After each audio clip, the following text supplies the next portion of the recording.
Hey everyone, it's Anthony Ramos. The film Ife tells the story of two Nigerian women who fall in love across a 3-day first date, but their love is tested due to the harsh realities of being in a same-sex relationship in their country. Ife just had its world premiere at the Inside Out Toronto Film Festival and is also Nigeria's first lesbian love story. Today, I am joined by the film's director, Uyai Ikpe-Etim, and one of the stars, Cindy Amadi. How are you both? I'm very well, thank you. Thank you for having us. Apologize, I know I didn't get your name pronunciation 100%, but first off, congratulations on this film. It's beautiful, it's so well done. I wanted more, it's 36 minutes. I wanted it to keep going. But I think it's important for people watching this interview to remind, and level set the conversation of exactly what it means to be LGBTQ in Nigeria. Uyai, maybe you can explain, what that means, because I believe you can be persecuted for being gay, lesbian, and, publicly showing that in Nigeria. Is that correct? So you can be persecuted for being married, for homosexual marriage, right? However, every other thing would just be bullying or violence from the homophobic society, which has sort of been increased by the SSMPA law, the same-sex marriage law. So yeah, so that's pretty much the situation here. Otherwise, it's a difficult situation to be in, right? It's difficult to be LGBTQ in Nigeria. It's because you face all kinds of trolling, bullying. So yeah, so that's the situation. Yeah, no, thank you for sharing that. Cindy, so your character, without giving away too much, I know people have seen the trailer, but your character is struggling with her identity, the balance of coming out and potentially what her family's reaction would be. I'm curious, what were some of your own, experiences when it comes to sexuality that you were able to kind of put into portraying your character in this story? Okay, for me, I'm very different from my character, but the only experience is the way the country we live in perceives such relationships and how they react to it.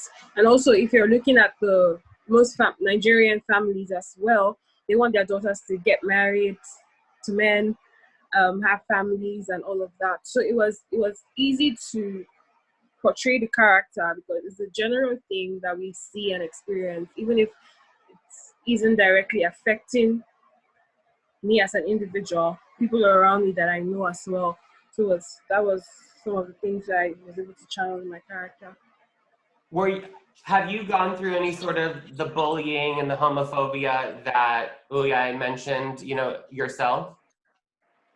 No, I have never experienced any bullying or, I try to surround myself with people that understand, even if they don't accept it.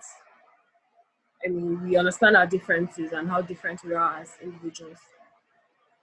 Uyai Ikpe-Etim, why was it so important for you to tell this story? Because I know you're committed to, really social change in your country, but why was this story so important for you to tell?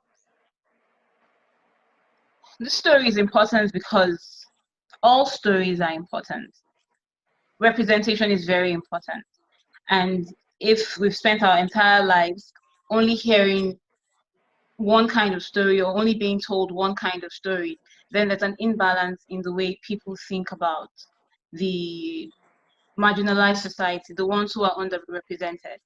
So a story like this is very important because it balances out the equation. It tells you the stories of everyone in the society. It tells you the stories of the people that you never see represented. And I understand the power of representation. I understand the power of storytelling. And this is why this was very important for me to put two women on your screen, two women who are in love with each other, is something that's almost never done here. And that was very important for me to do. Well, we're so happy that you did. Cindy, what do you think it would have meant to you to see a story like Ife when you were growing up? What would it have meant to you to see that kind of story and that representation, you know, when you were a little bit younger and coming into your own, you know, identity? For me, it would have been a sign of, you know, diversity and being recognized, because like I said, you grow up seeing one-sided stories. You don't see like everything, so you feel there's a marginalization in when it comes to sexuality in the country we live in.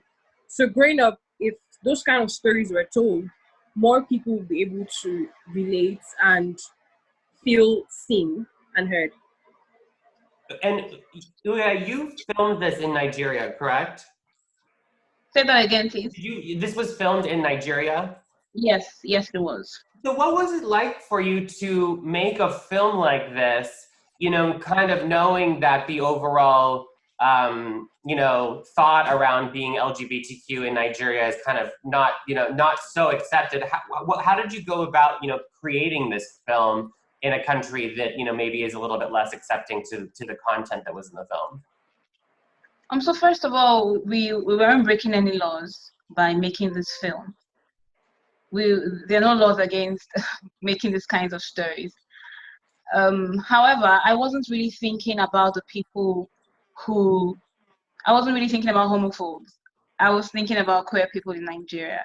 They're my primary target. They're the ones I wanted to give this story to, right? You're just asking Cindy how she would have felt if she was growing up and seeing a film like this. That's what I'm trying to do.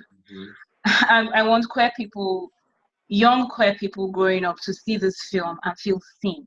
And that's really what mattered to me at the time. I wasn't thinking about the homophobic society and what the backlash would be like. Maybe that was reckless, but I wasn't thinking about all of that. I was just thinking about putting the story out there for the people who really wanted to see the story. I love that. And speaking of people that have been really wanting to see the story, I know the trailer came out earlier this year and there was a lot of excitement around it. Cindy, for you, what was it like to see, you know, that response online and to see so many people, you know, really excited for this story and wanting to see, you know, that representation? For me, it was beautiful to see people relating to it and anticipating the release. Just telling a story and being part of something this big meant everything to me. Because if I came into my life at a time where I felt everything wasn't going right and, you know, boom, this happened. For me, it was beautiful because that's the only way I could describe it. I love that. You know, I think, Uyai, I think we are in a time, you know, even in our country where Black stories are so important to be told, and to have Black stories made by Black people is obviously so important. But I still think, you know, there's so many, you know, we need to have more queer Black storylines, you know, and to hear those things. What are you hoping that, you know, this film, what do you want people to take away from this story? What do you want people to maybe, you know, walk away with after they see, you know, this 36-minute film? So it's interesting that you spoke about the importance of Black queer stories being told, because I've seen a lot of stories that featured queer characters, especially women. And I noticed, especially from Hollywood, I noticed the pattern. Every time there was a Black queer character, she would be paired with a white woman. It's so rare to see just two Black women, you know, in love with each other. And for me, that was very important for me. And if that was important for me, I can imagine that it's very important for many Black women, especially many Black queer women around the world, to see that kind of representation. So um, what I hope that people take away from this is that it is normal for Black queer women to love like this. I hope that this story normalizes the idea of Black queer love in the minds of people. right? I hope that when young Black queer girls see this film, I hope that they feel seen. I hope that they feel represented. I hope that it gives them hope, some kind of hope, because I wish I had seen a film like this when I was much younger. So I hope that it gives them hope, because this is a gift. I always call Ife a gift. Ife is definitely a gift. Cindy, is there anything that you wanted to add to that about, really what you're hoping that viewers take away from, this story that you've created? Everything she says, you said, I totally agree with it. It's nothing more. It's a gift, like she always calls it. So I hope they welcome the gift and accept it with all their hearts and love. So yeah. So, Cindy, you play one half of, this love story that we see unfold, across 3 days, like, the longest first date ever, which I loved. What was it like to get to share that storyline, and what was it like to get to share that moment with her and to kind of just make this really important story?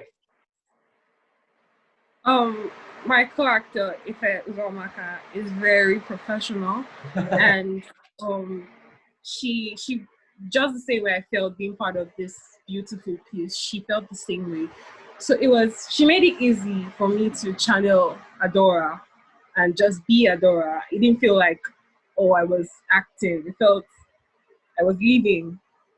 So yes, that's how I felt. So it was just easy to play everything, and with the support from my director, producer, assistant, everyone on set, it was easy channeling my inner Adora. So yes.